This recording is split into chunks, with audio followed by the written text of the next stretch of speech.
I am Roberto Dandi. As I said, I am a faculty member of the program of Church Management at the Pontifical University of the Holy Cross here in Rome. And we run this webinar series because this is one of the many webinars we are running this year about management issues for the church. And because our program is aimed to provide the church leaders and participants to the necessary skills to manage the resources of the church in order to accomplish the mission of the church. So we had many webinars, and today we are going to talk about religious organizations, as you know, and a specific topic about religious organization, which is about networking. I spend a few sentences about the program of church management just for you to understand the context of this webinar series. And so this program is lasts 1 year for the full-time participants, but we have also some intensive weeks for those who cannot participate for 1 year in Rome. And the next intensive weeks will be are scheduled to be running on late September. Of course, with this coronavirus crisis, everything is still to be confirmed, but in any case, we will have these intensive weeks either face-to-face or online. So that's the context of this webinar series. Today, we are here and we have the pleasure to host 3 speakers who had very peculiar and important experiences in managing and supporting religious organizations. The first is Professor Luca Olivari. He is a faculty member also of the program of church management, and he is the leader of the consulting unit at the Louis Business School here in Rome. And for 4 years, he was an advisor to the Marists brothers to reorganize, to restructure their educational network. So he has a great experience in this topic. The second speaker is Sister Patricia Murray, and so she's the executive secretary of the Association of all the Superior Generals of the female religious orders. And so thank you for being here. And she's also the former director of a network, an inter-congregational network that called Solidarity for South Sudan, which she ran in the previously before being appointed as executive secretary of this association. And so she will talk about this experience.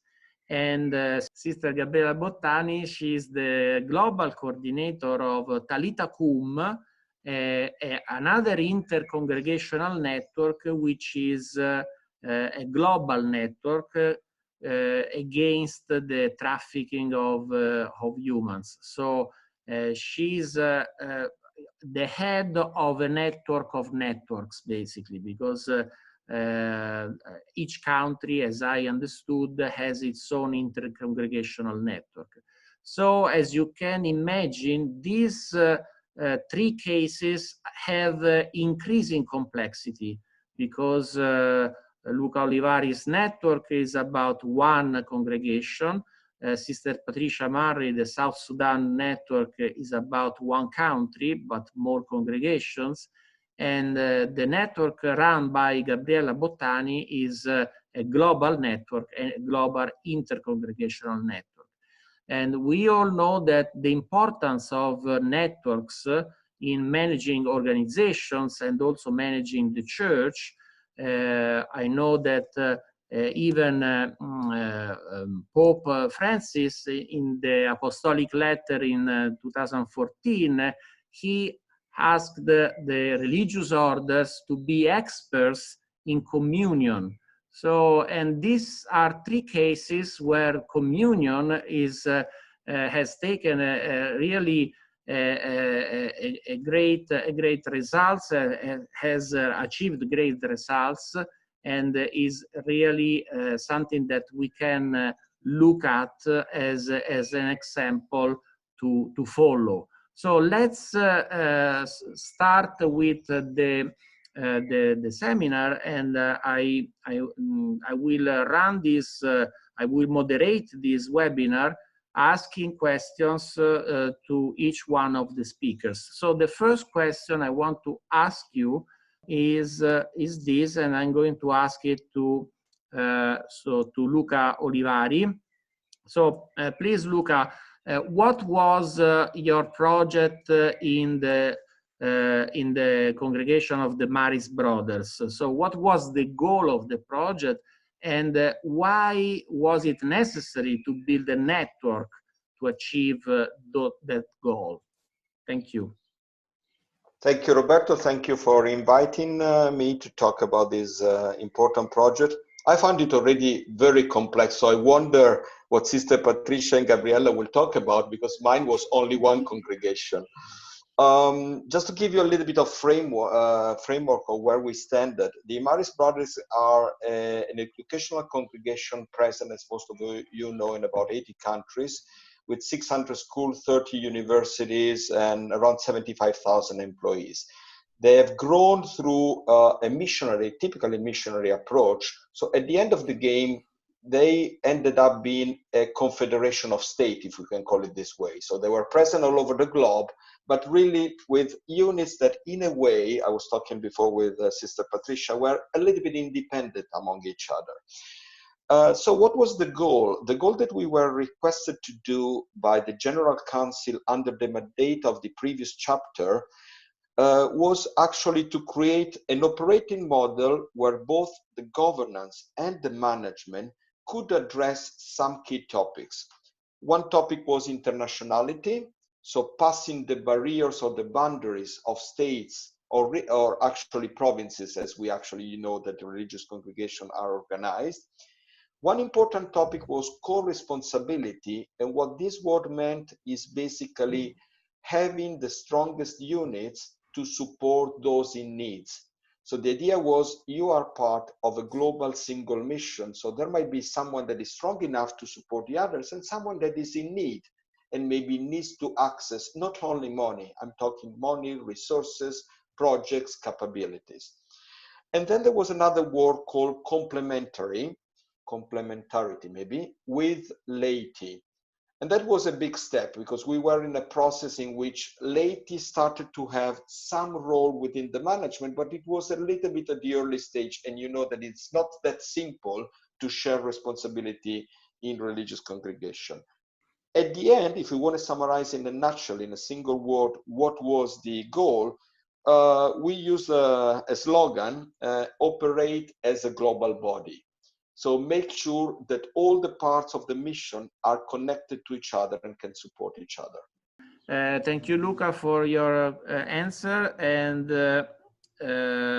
so just to have a little bit more context, so you said that the goal were internationality, co-responsibility, complementarity with laity, and operating as a global body. So meaning that at the very beginning of this journey, the different national congregations were not collaborating to each other? I think it is fair to say that they used to operate in an independent local manner, which didn't mean that they didn't want to help each other. There was already a lot of solidarity and there were things done together, starting, for example, for religious formation, which in some places like Africa was done in Kenya for the whole continent and so on. But the idea was, you know, we have moved to this country, we know the country, we are different, so we cannot really share what we are doing because it's going to be complex. And the reality was that as we drilled this down in all the areas of the mission, we found a lot of things that we could have done together. And basically the idea and the intuition from the general chapter was absolutely correct. It's a long journey. It takes also a big change of culture and approach, but it is something that is worth doing. And I think it's the Pope himself that is pushing towards this direction. It took like 5 years to get to something that is starting to be a little bit more operational as of today. Okay, thank you. And Sister Mari, so you are the head of an association of congregations, so the main association which includes more than 2,000 congregations, superior generals exactly.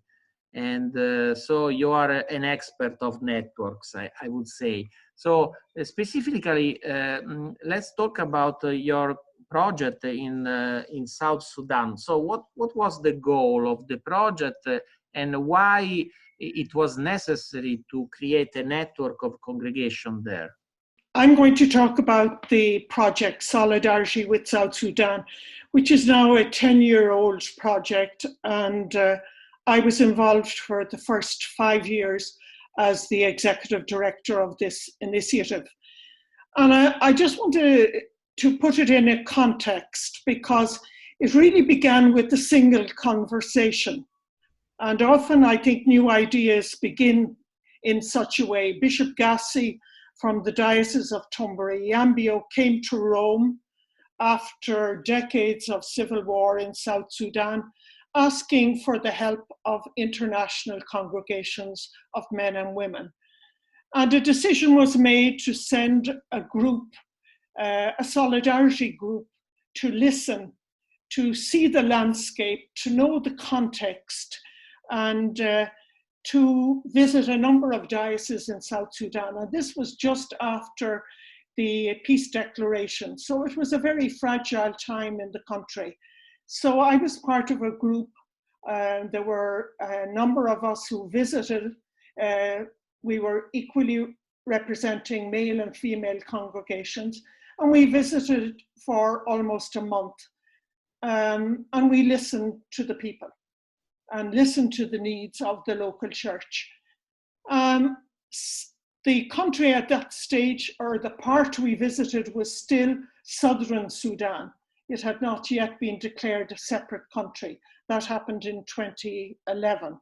So we were, the churches organized north and south in Sudan. And so it was, we were visiting the southern part, and the Bishops' Conference had invited us to come. And that's what we found. We found a country that was destroyed by war.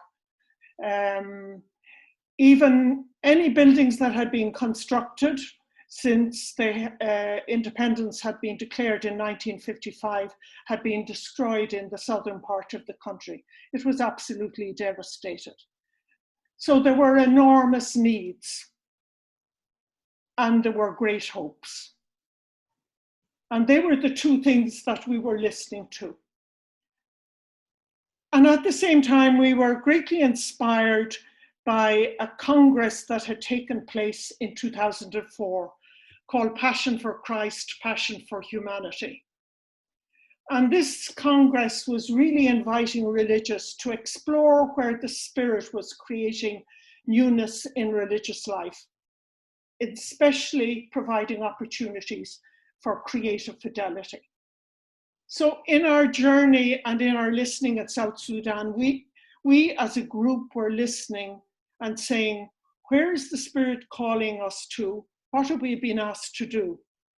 And we were particularly struck by this paragraph from the document, Passion for Christ, Passion for Humanity, where it was calling for a new paradigm for consecrated life, which would come from compassion for the scarred and downtrodden of the earth, And it particularly pointed to new priorities, new models of organization, and open and flexible collaboration with men and women of goodwill. So that was the lens through which we experienced our time in South Sudan. So we were looking for a new model of missionary insertion, a new model of inter-congregational dialogue and collaboration, and a new model which would provide bridges of collaboration. So we wanted to live the passion for humanity with imagination and creativity. So what happened was the two unions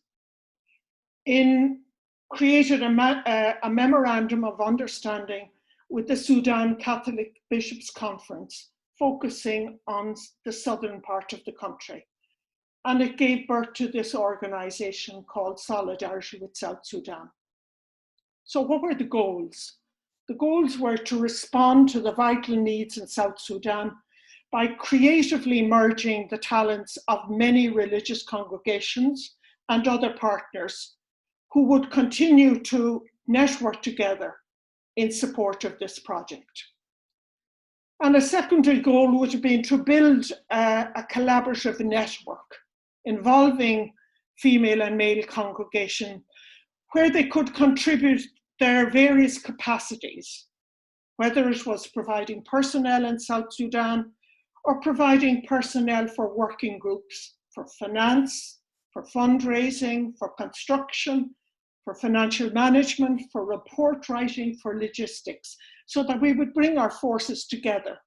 And the third goal would have been to attend to key areas of ministry, and they were education, health, pastoral, and agricultural.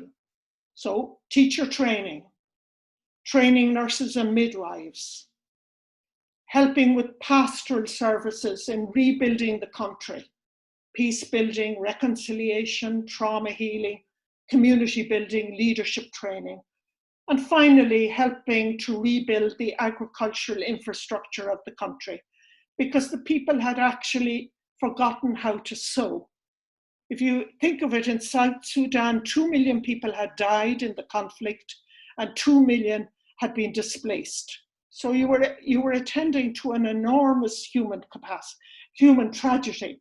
And we knew that no individual congregation could respond, that this needed a collective response with many gifts and many talents. And there's a kind of a picture of the female and male religious who responded. There are some who were in the first group, and there have been many who followed them. So these were the personnel on the ground, but they were supported by a huge network of congregations behind them, helping with the very practical details. The focus was on 5 towns in South Sudan, and I'll say a little bit later about those. And that's where the projects were focused. So they were networking among themselves on the ground, supported by the larger network. We literally had to build the houses from scratch. They did not exist. So you were creating something literally from nothing. I remember reading a novel years ago where it said about part of the United States in the early days. They said there wasn't a country there, only the material from which a country could be constructed. And that was the sense in South Sudan. We were helping the local church to construct or reconstruct a country. So in conclusion, with the peace, a space was opening up for a new future. And we felt that future had to be in collaboration, in networking, and in coming together as religious congregations. Thank you very much. Thank you very much, Sister Patricia, for this testimony. And so, Sister Gabriella, you run Talitha Cum. So what is Talitha Cum, and what are the goals, and why it was necessary to create a global network to achieve those goals? So Talitha is an initiative of the International Union of Superior Generals. So we are working very closely with Sister Pat. We are in the same organization. So Talitha is an initiative of the International Union of Superior General. So we are part of this organization, and it is part of religious life. So we are sharing daily the commitment of the network inside of the UISG. Why the network started? It started because of human trafficking. And at the end of the 90s, when the sister working at the grassroots with women in situation of vulnerabilities and in sexual exploitation, but also with the children, they realized the new challenge. There was a dialogue between the sister working at the grassroots on the ground and the leadership of women religious congregation, that it is our major superior. So the issue was how to face human trafficking, which is a complex, multidimensional and multifactorial crime, which affects millions of people worldwide in every country. And it is really complex because there is an interconnection between different countries and reality. At that stage, there was a kind of intuition, and I think that the Holy Spirit was leading that, because the anti-trafficking community at that time, mostly, and the sisters, understood that there was a need to coordinate and to have a multidisciplinary approach, connecting the region where the people are recruited with the places and the region where people are exploited. And it could not be an issue of one congregation. Talitha has the goal to promote networking for freedom and human dignity. So we are reframing in a positive way what is called also against human trafficking, trying to responding with good to the evil caused by traffickers. And what we learn that criminals and exploiters are very expert in networking. And we should be stronger also in collaborating, overcoming a kind of individual project that we were used to. And of course, we are facing a huge problem, mobilizing billions of dollars and millions of people exploited throughout the world. There is a milestone, a very important milestone in the story of Talitha, and it is the decision taken in 2001 by the plenary of the International Union Superior General, when our leader, listening what was going on the grassroots, they said, we commit ourselves to work in solidarity with one another within our religious community, to address insistently at every level the abuse and sexual exploitation of women and children, with particular attention to the trafficking of women, which has become a lucrative multidimensional business. I do not know if they knew when they wrote that commitment what will happen in the future, but I think that it was really a prophecy of the mission of religious life today, that it is collaboration for human dignity, and of course also the environment belongs to this to human dignity, because we belong to one each other, environment and people and humanity. So Talitha was established, so we were speaking 2001. In 2009, that the process brought to the need to coordinate what was started at different level at national level. So the Talitha Cum network is a process coming from the grassroots in dialogue with the leadership of women religious. Now we have the presence, connection in 92 countries.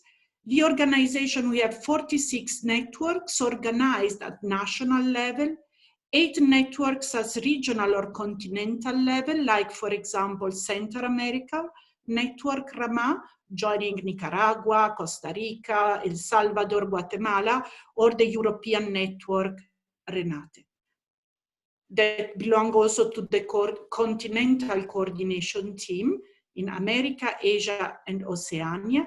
And then we have an international coordination team led by myself, trying to let things happen. That's maybe easier than to work only with one congregation, I think.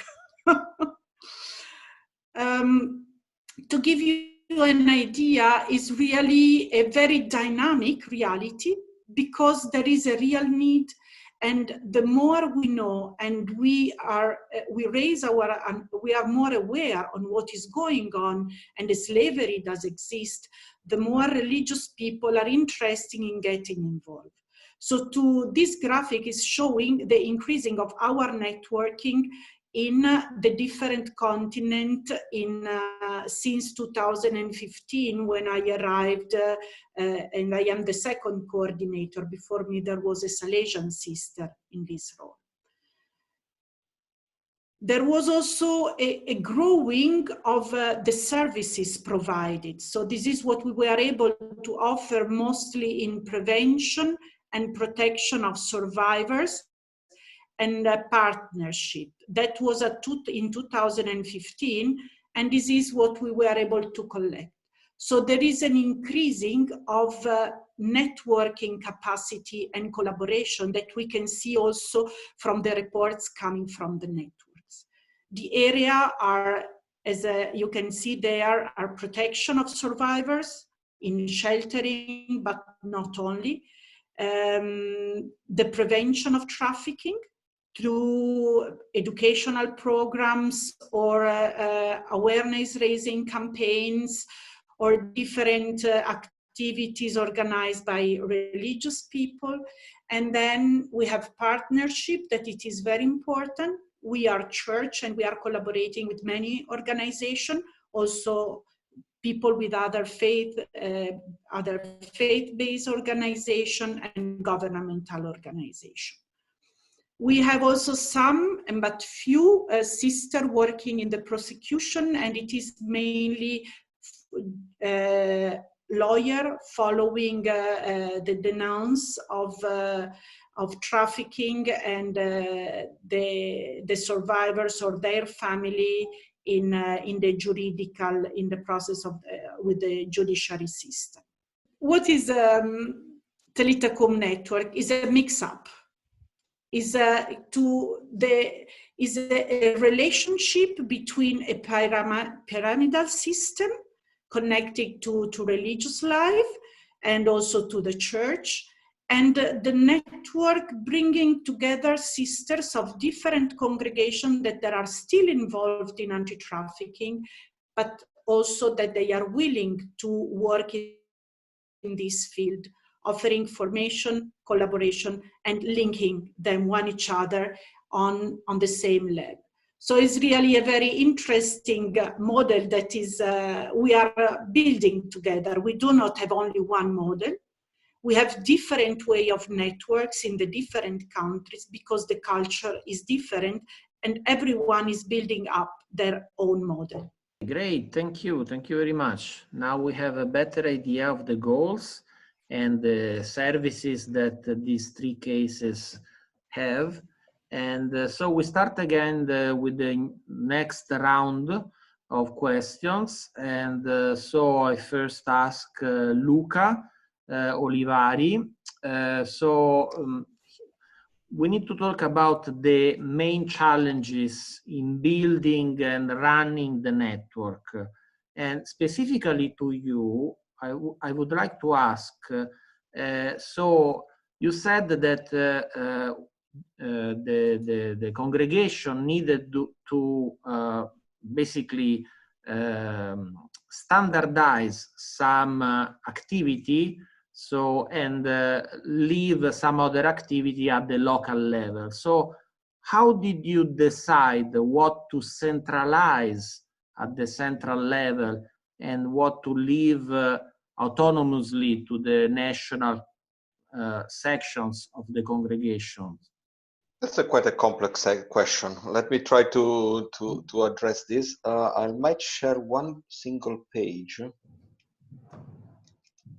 First of all, I need to explain what the model is about. So we first divided the world in 6 what we call regions, which basically are continents. It's not one-to-one to continents, but forgive me for the, for the proxy. So 2 Americas, Europe, Africa, Asia, and Oceania. And then we said, okay, those people that are within the region can start working together and can create a network among themselves. Within the region, we offer them, let me call it a catalog of services. You go from, formation, you go to asset management, you go to education, you go to innovation, technology, procurement, spiritual lives, spiritual centers, all of this. And we said, you can do all of those things together, or you can decide to do nothing together. And when I was visiting the region, I always told them, it's your choice. For me, you want to do nothing together, stay in your little world. It's your call. If you want to do something together, let's start building on on the things you have. When they started building those capabilities among the different continents or regions, we started also to introduce another concept, which is centralized doesn't mean Rome. Centralized means do it together somewhere in the world. And basically, in the print screen you see, we created competence center in North America, in South America, in Europe, in Africa, and everywhere. Each one of them specialized on a specific topic. So if you talk about asset management, for example, and sorry for getting in the economical part, which is closer to my role, obviously you go to US, because asset management is done either in US or in London. But when you talk about, for example, procurement and how you deal with big companies like Microsoft supporting education, then we went to Brazil. Why? Because in Brazil there are 30,000 Marists, and it's 40% of the mission globally. So the answer was, guys, it's your call to do whatever you want to do together. The ones that are able to develop solutions that are globally helpful will develop it at a local level and will offer, not mandatory, to all the others. Offer means that obviously there is also an exchange of compensation for the amount of work done, and in parallel we also run solidarity. Now, did we face challenges? A number. I read some of the questions that are coming from the people listening to us this evening. There was one on transparency that I liked a lot. And I want to mention some of the main challenges that we face, because I think it's not right to say that it's an easy journey. Well, the first one is you break the rules. Not all, but you break some of the rules that have been there in the case of the Marists for 200 years. So you will have naturally the congregation splitting in 2 groups, not 2 antagonists. I'm just saying 2 reading blocks. One reading, which is the innovative part that wants to do the things in a new way, and one conservative part that might be resistant to this. Both can add value if we help finding the way to have both contributing. The second thing is exactly what you asked, Roberto. So if we have to do something centralized might be your neighbor, you are Brazilian and the Argentinian are doing it for you, and you know the 2 countries might have some tricky tension between them, or you have Catalonia and Spain, other tensions, which comes very naturally. Well, you need to have trust in your neighbor, because if you want to achieve synergies, you really have to give up some of the things that you do locally. And if you say someone is going to do this, for example, formation program for me, he's going to do it. And you have to release that activity. So the trust in each other, accepting a competence center is taking the lead on something you were doing in the past is another tricky part. The other thing is the empowerment of the laity. Some of those competence centers had to involve some technical experts. So when you talk about investing money nowadays, we cannot go back to the previous world when you had a brother that was a perfect teacher, a manager of the school, a spiritual counselor. In the meantime, he was doing procurement and he was managing his assets. Forget it.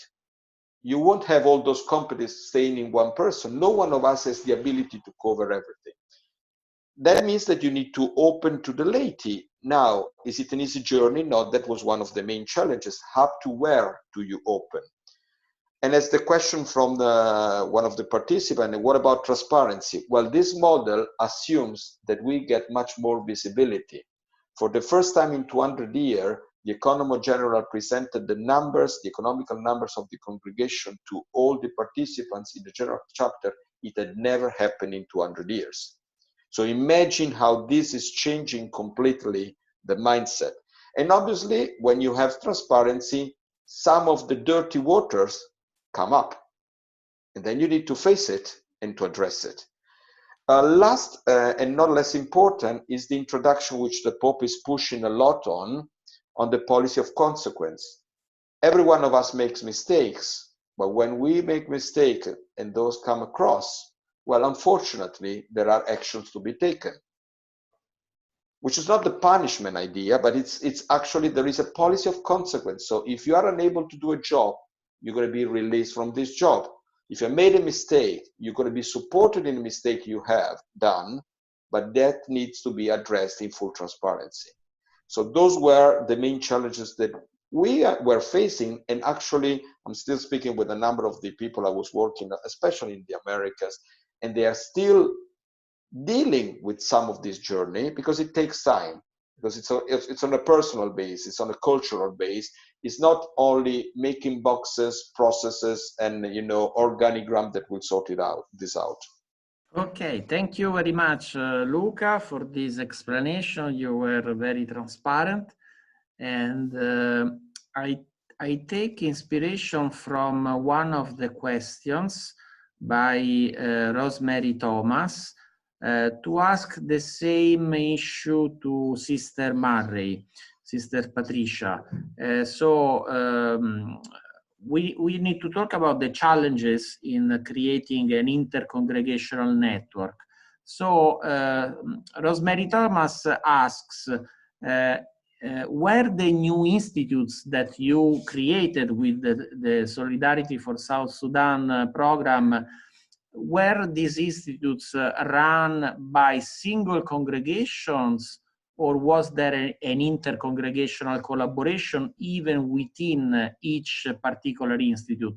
So the question basically is, so to what extent there was a specialization across the different congregations involved, or was a collective effort, more a collective effort in any institute?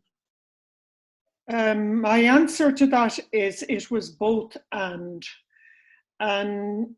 just to explain, in starting off the education, the training of teachers, there were two institutions that were built, one in Malakal and the other in Yambio. And we adopted the principle of having a lead congregation. And the lead congregation would operate for 3 years, but in collaboration with everybody else. So the lead congregation for education was the De La Salle congregation, and the lead congregation for health, which was situated in Wau, was the Comboni Sisters. And so for a 3-year period, they gave a certain leadership in getting those institutions off the ground, but in collaboration with all the members who were working in those institutions or who were from different congregations.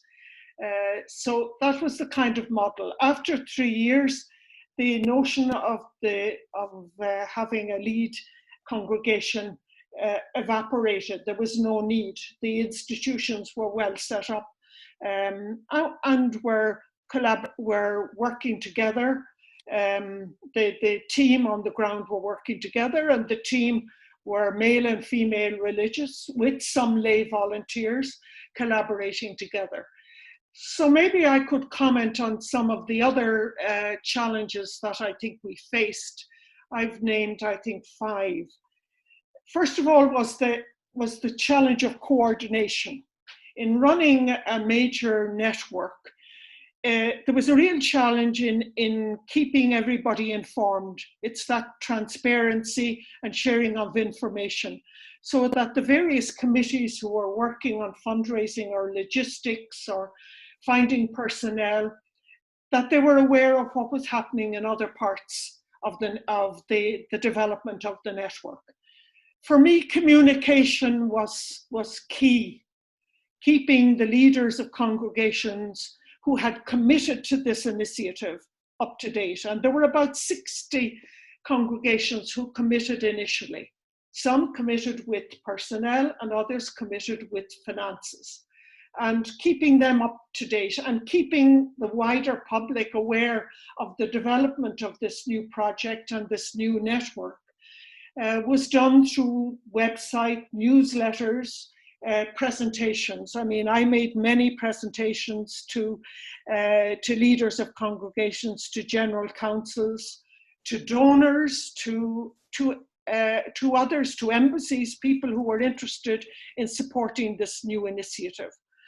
So we were trying to build capacity, because I think we had begun with a certain number, but begin to try and extend the number of congregations who would be committed to this initiative from the initial phase, looking at the long-term development of the project. And I would say that well over 100, I think almost 200 congregations are involved in some way in this initiative and have continued long-term support at different levels and in different ways.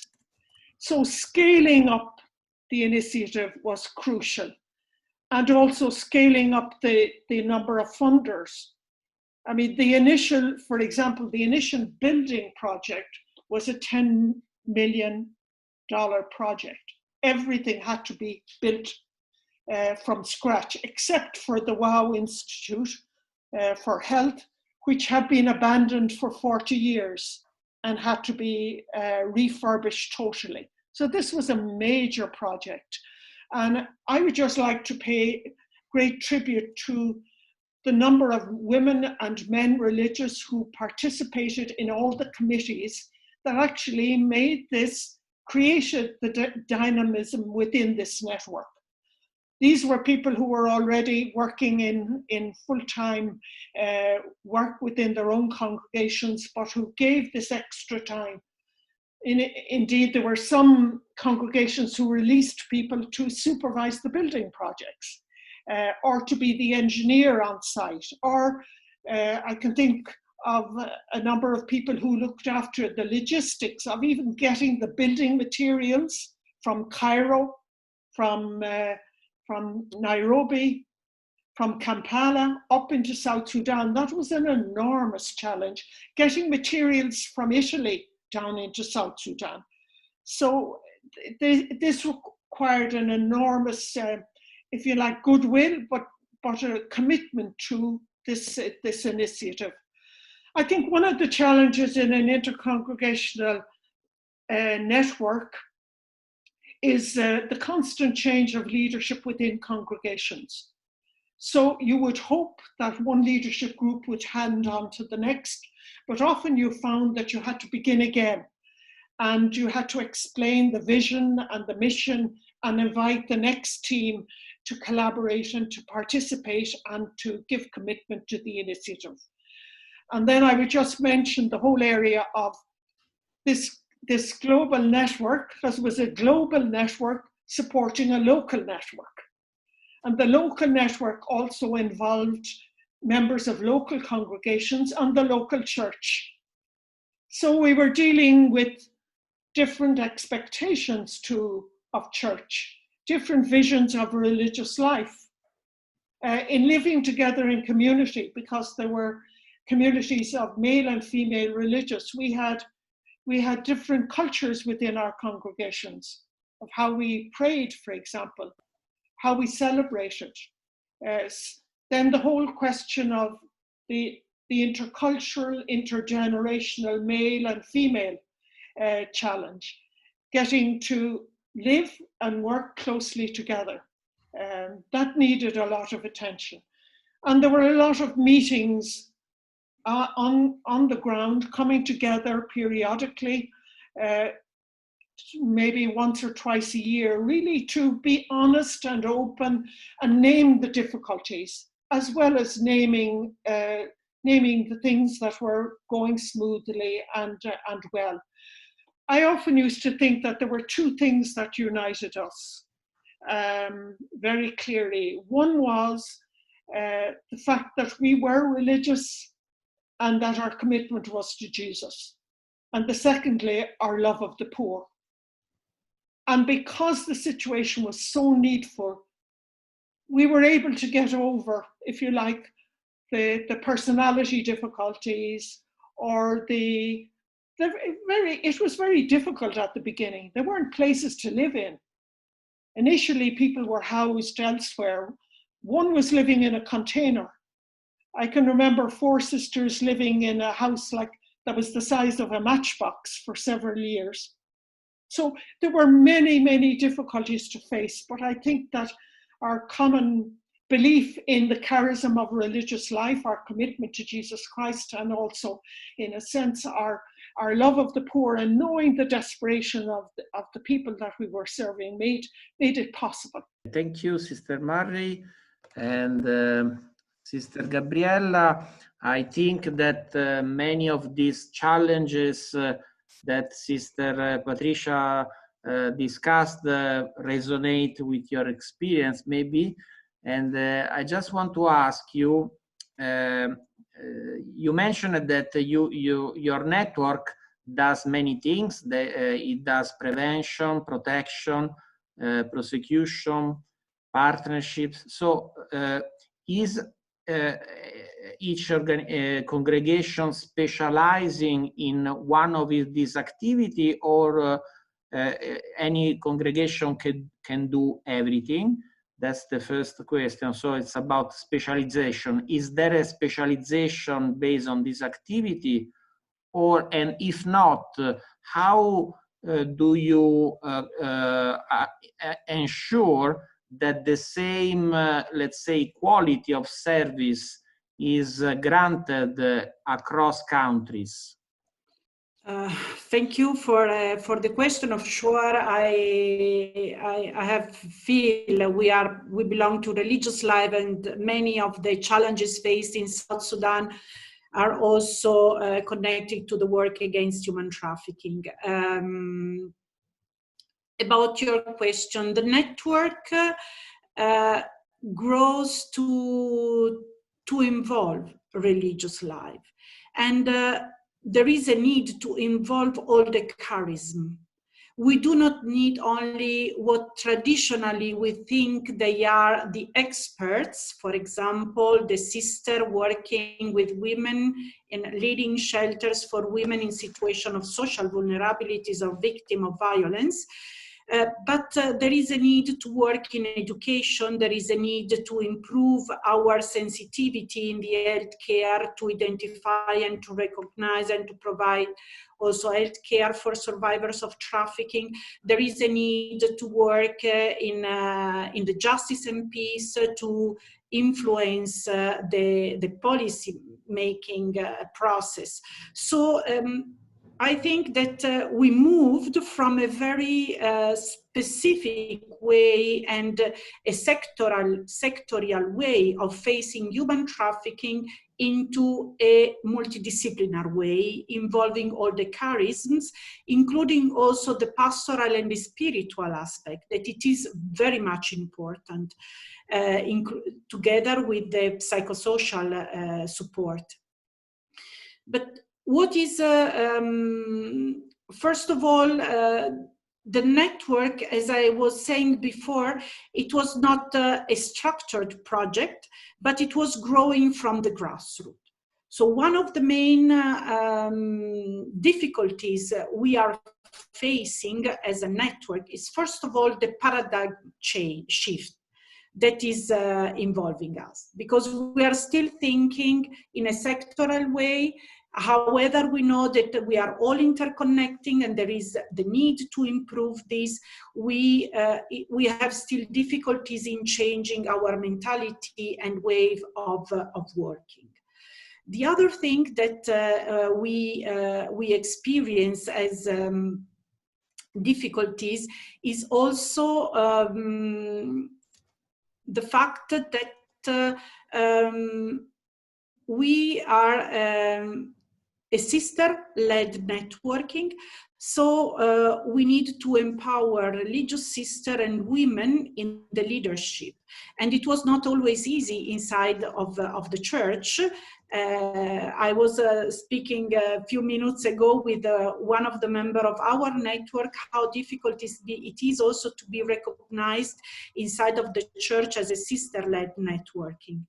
And then we are facing also, let me give an example of what I was saying before of the paradigm shift. For example, I am working to support the better connection between the sisters in Romania and the sisters in Ethiopia. It is quite new that we have Ethiopian girls in the shelter led by sisters in Romania, and they did not have any expertise with Ethiopian girls, and they do not speak the language. So we are trying to provide online counseling, but I had to speak for a long time before realizing that they had no expertise, they did not know the language, and they say, wow, we have a network here. Why not to create this connection? We are still thinking in a very individual way and sectorial way. Now we are moving forward. To give you a very simple example, because we are very practical then, and the reality is bringing us forward in our networking capacity. Okay, thank you. Thank you very much. We have many other challenges, but anyway, I think that's all the most important. Thank you. So my last question is the same to all of you. So imagine you have other congregations that want to group together and to create inter-congregational networks, or for Luca, a congregation that wants to create these networks, this specialization with global mandates that you just described. So what are the recommendations to these fellow religious people? Luca, can you start? Let me first, sorry, Roberto, let me first answer two questions that I just read, not to leave them alone in the network. There was one on how to monitor the laity. That's quite interesting. The typical way that the religious world treat this topic is raising high filters before you build trust with the laity. But unfortunately, once the filter is passed, and not necessarily on a, let me say, structured process, then you are in. And when you're in, you're not monitored. So then there are a lot of people that have created several issues. My suggestion is to go to simple tools used within the private world, which are based on, first of all, result-based approach. And then you have proper processes that allow you to double check and work in groups in order to see if the person is doing what he's supposed to do. It's not a monitoring one-to-one, and it's not a strict control on the people. That will never lead to something effective. Second question that I saw there before we jump directly to your question, difficulty in building networks. What were the difficulty building networks within the same province? Well, at least in my experience, the brothers used to join the mission, used to join the mission within the country, which doesn't mean to join the mission globally. So there was a natural resistance and a strong focus on what is local. And if the mission is outside my little garden, my little perimeter, that's not my mission. So that's a cultural barrier that starts from when you really have people onboarded in religious life, how you train them. Are you joining a mission that is for, you know, and at the end is for God and for whatever the congregation is focusing on, or are you joining the little mission of your little place where you live? Now, lessons learned. First of all, a positive message. I think the church have not all, but most of the, let me say, the ingredients needed to run the network effectively. No, it's just, it is used to work in a fragmented way. We need to break this barrier, but the tools or the capabilities are there. Second, we need to acknowledge, and I think the sisters before underline it, we need to acknowledge that you need some specific skills to do some specific works, full stop. So not every one of us can do everything. If I work and run a religious, a spiritual center, it's going to be a disaster, no? But if you have a theologist running asset manager, it's going to be another disaster. So you need to see who is able to do what. And once you enter into this mentality, Sister Pat mentioned before capability building, you need to help the people to grow in the capabilities of the mission that they are entitled or requested to run. And sometimes this requires heavy professionalism in the areas where they operate. Think about people working in hospital, think about people working in schools, or in education within the church. Now, lessons learned on the negative side. Again, Sister Pat mentioned communication. We were not very good in communicating. We were not able to cascade down properly. It took us an enormous effort and I would say an improvable result in getting to the bottom of the mission. And this is also connected to another topic that Sister Patricia mentioned, which is the leadership or the momentum, as she called. So if you do not cascade down to the bottom and are able to pass the mission to someone else, the turnaround, call it as you wish, then it becomes personalized. So if today Sister Patricia is the head of a congregation, as soon as she leaves the task, maybe the new one will say, sorry, I disagree, and this will slowly disappear. So it is important that in those big changes, there is a group that quickly moves the momentum towards a big group of people that believe in what they are doing, so that it's not the person, but it's the congregation that is moving towards one direction. And obviously in this process, some of the people will suffer for stepping out of leadership role, or will suffer for the change. Typically, change agents are burned within this process. This is part of the game. But it helps at the end, it helps I think the most important part, which is the mission goals, to be achieved.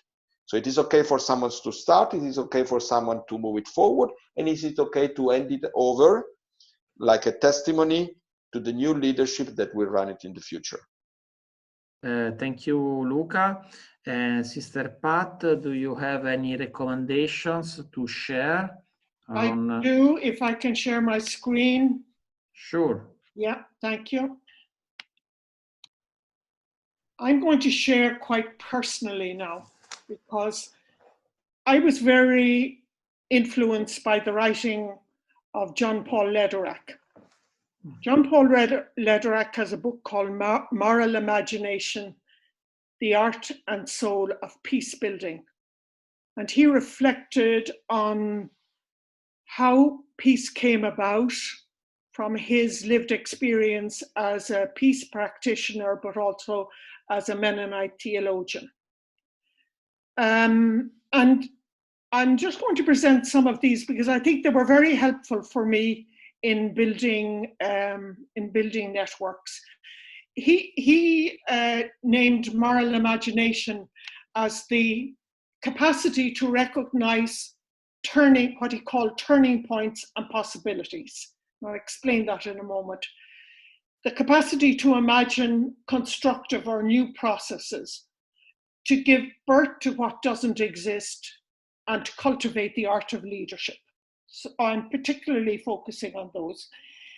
So for Jean-Paul Lederac, turning points were those certain moments that point people in a new direction, moments that have huge possibilities within them. And in a sense, in the Solidarity with South Sudan project, there was that moment that we entered into. We received an invitation. We entered into it with all our fragility. We entered into a dialogue with the local church. We began to see where the synergies were and where we could move forward together. So that was a turning point. Sometimes we as religious miss turning points. We wait too long. And then Lederac talks about web watching. And that is to understand the social geography, or you might put it another way, to understand the culture of the organization or the organizations, or the geography literally of the place in which you're going to work. And looking at that web, he would say, think about the intersections. Who can be woven together to create energy and movement forward? But he said you have to be smart, flexible. You have to keep moving and keep changing. Trying one thing, it may not work, you try something else.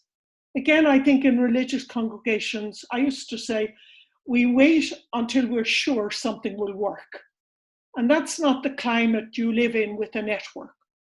You try something, doesn't work. You try something else, it works, but you can see further possibilities. And then he said, you weave webs. And that's where you try to get key groups together.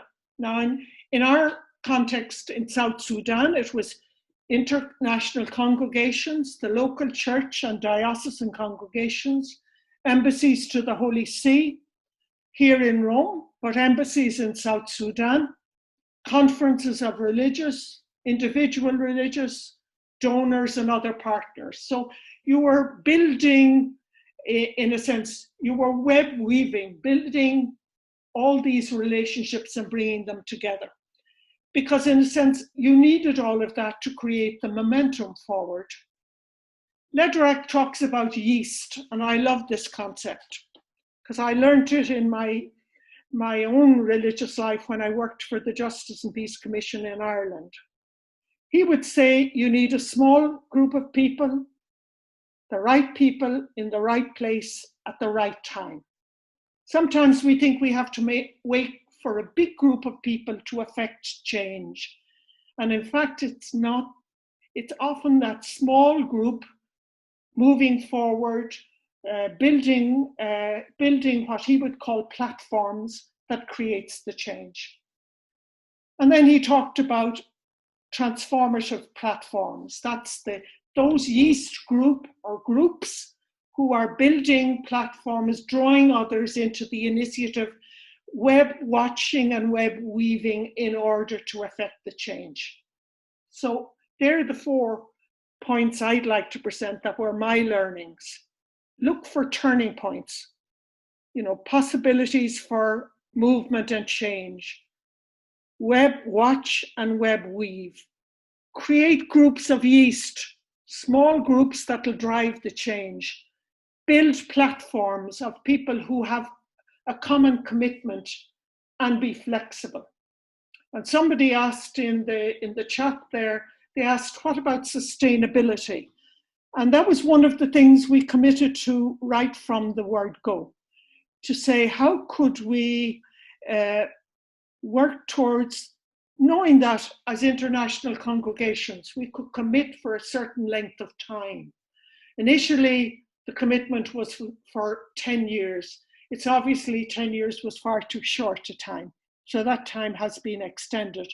But in the meantime, local religious are being trained to take up key positions within the network on the ground. They're being trained in fundraising, in organizational management, in the kind of key skills that will be needed.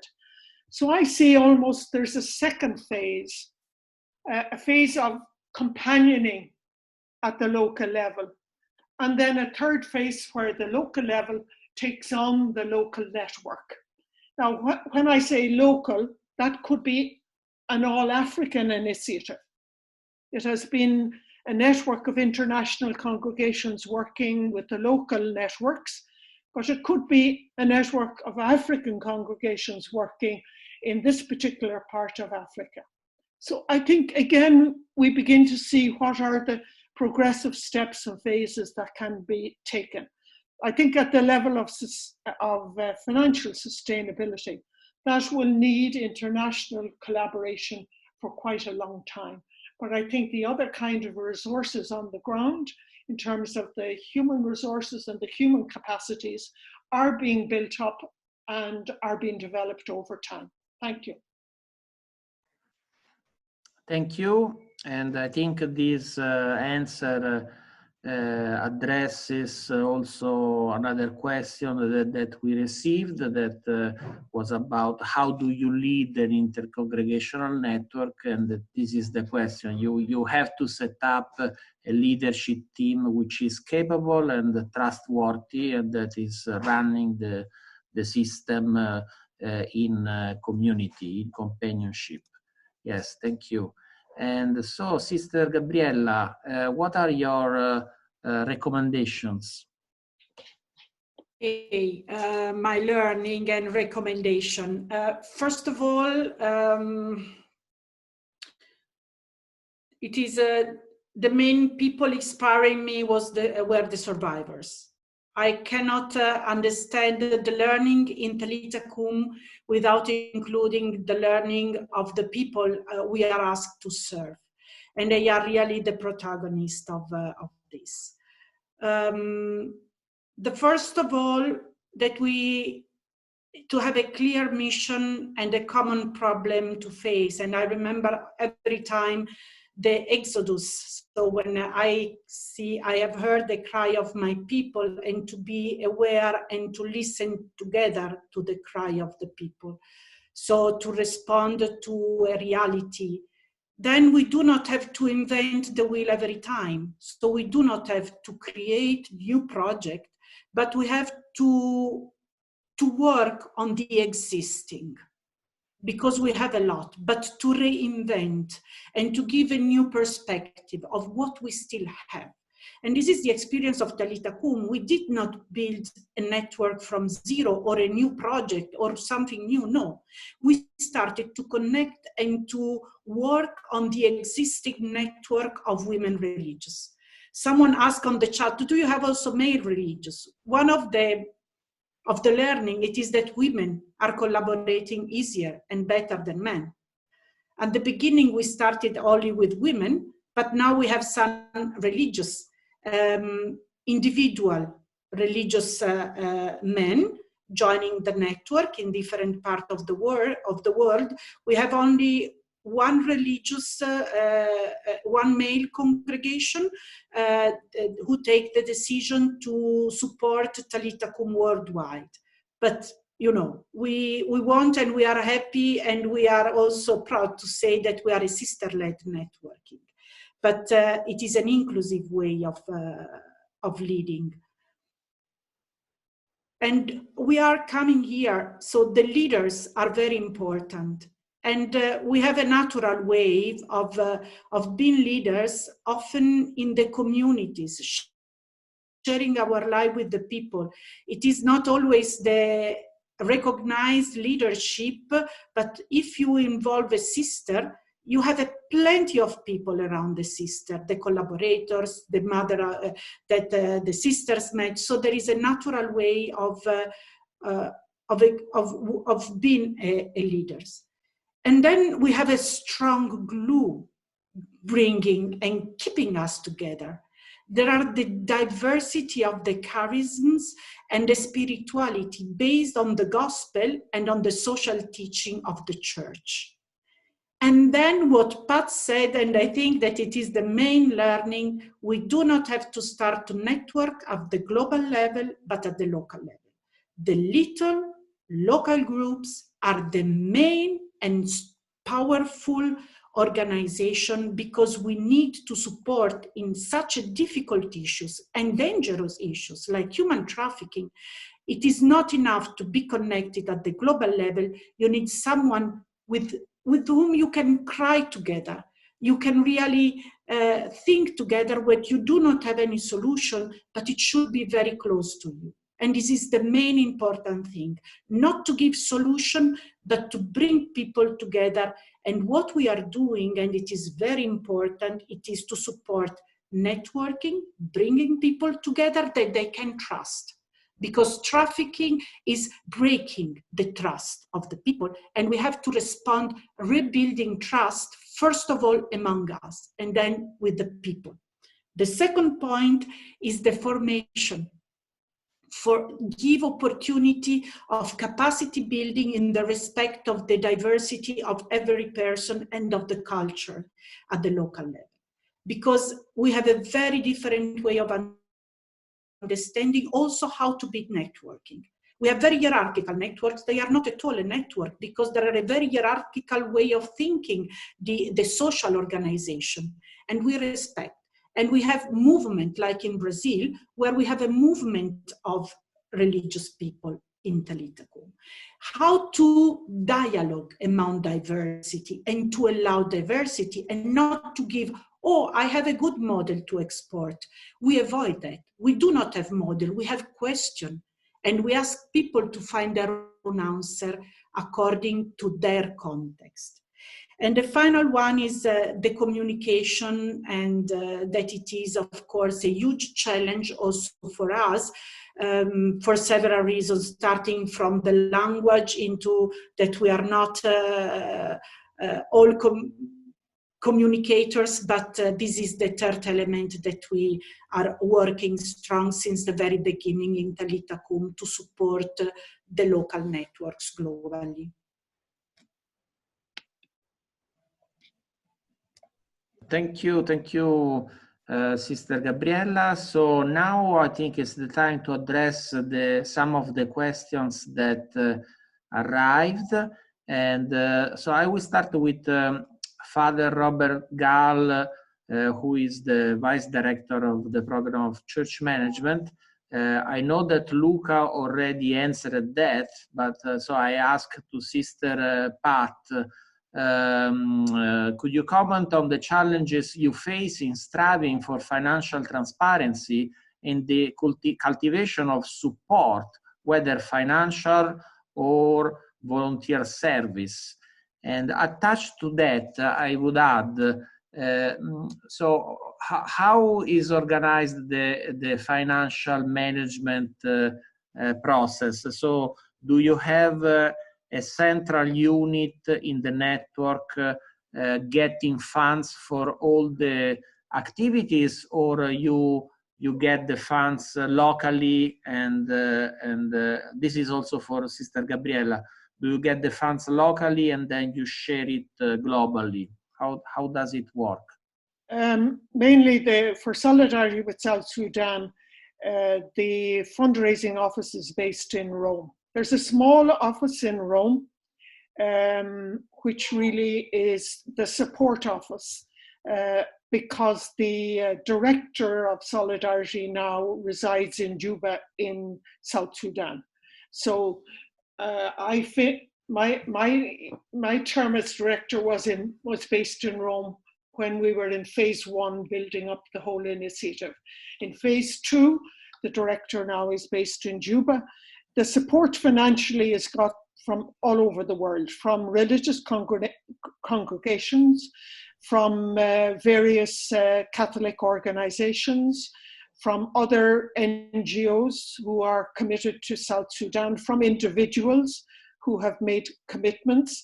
And I know that there has been a great push to secure multi-year funding so that planning can be done.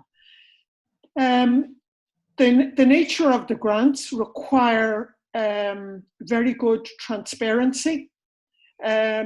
Almost from the beginning, a good management system was put in place.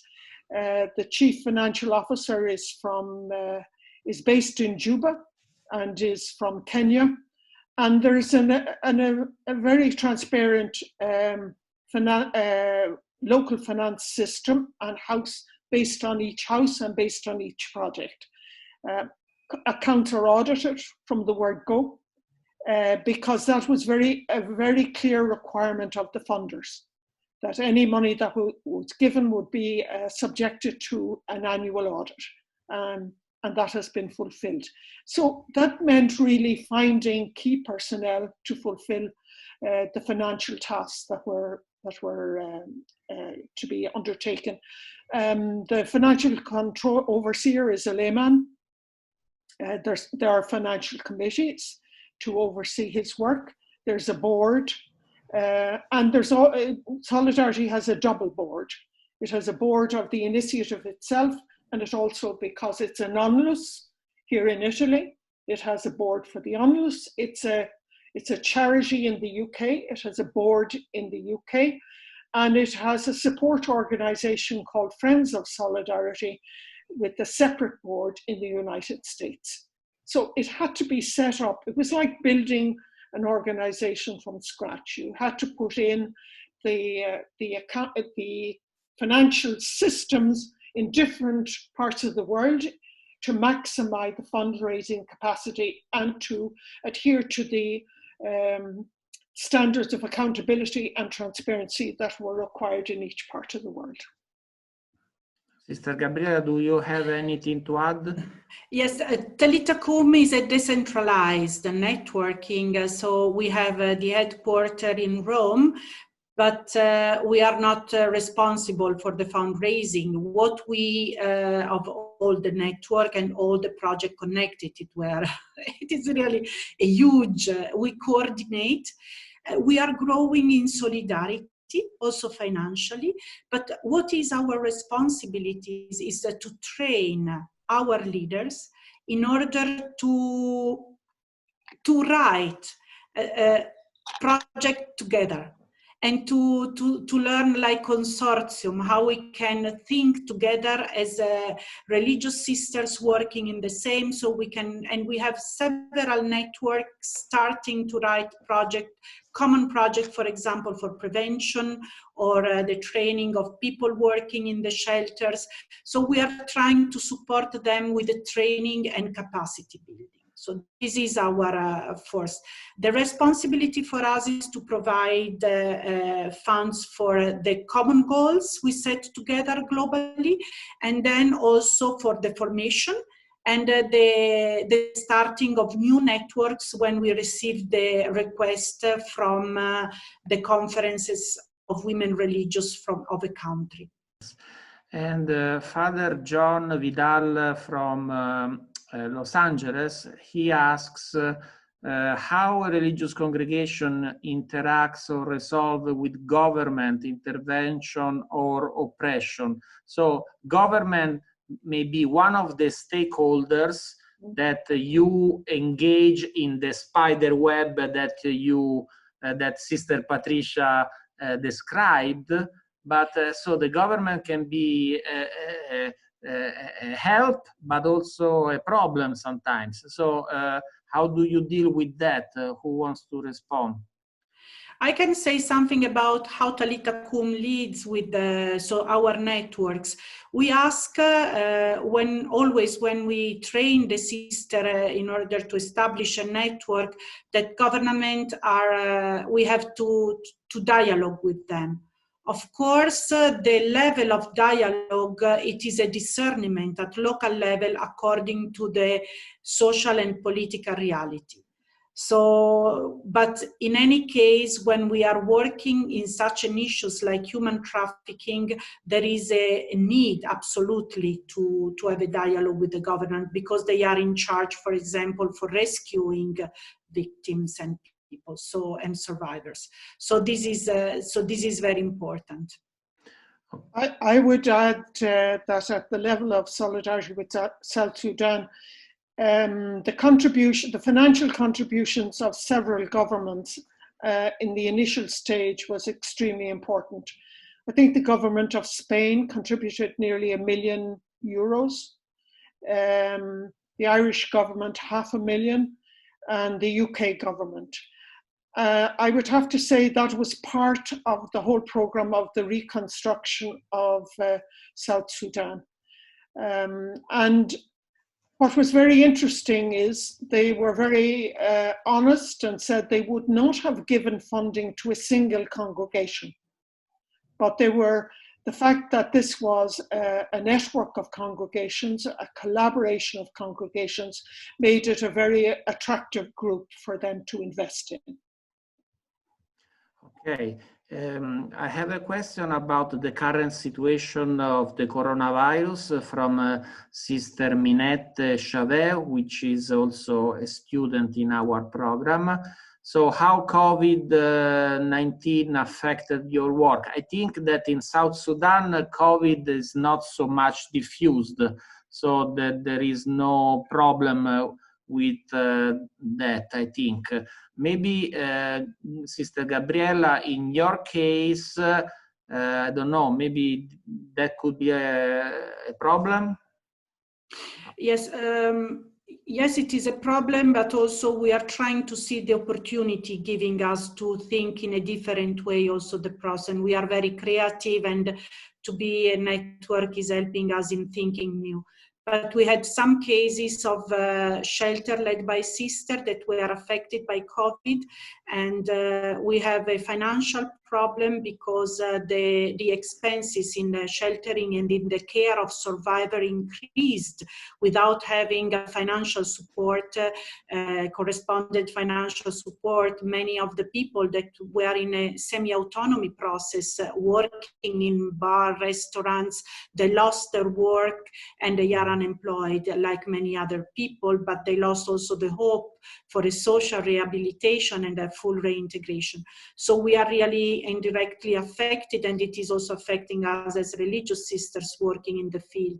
All the work done in prevention is mostly of us are under lockdown, and we have to think how to work in a different way in the next period, also online, how we can equip also the sister to offer online face-to-face counseling, or also group work, self-help groups online or whatever. We have to think in a different way. So yes, we are affected, but we try also to respond creatively.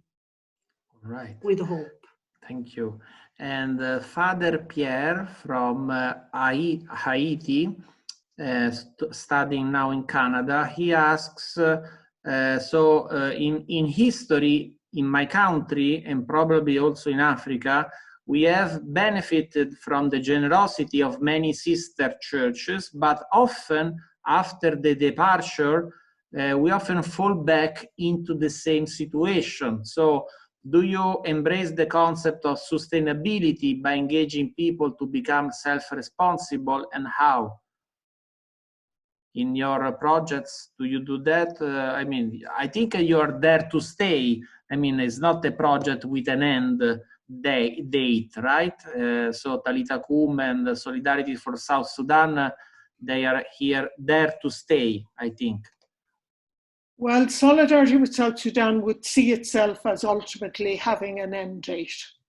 It hasn't put that end date, because it sees itself moving through stages to hand over to African local leadership. So the sustainability has to be in terms of training personnel, and also having the kind of leadership available that can take on both the institutions and the projects. One of the ideas around sustainability was not to grow something so large that it became a monster, because often if it's too large, too demanding, the resources, particularly at the financial level, are very demanding. So these are I won't say they're small initiatives, the institutions, they're not. They're training a significant number of teachers, nurses, and midwives, for example. But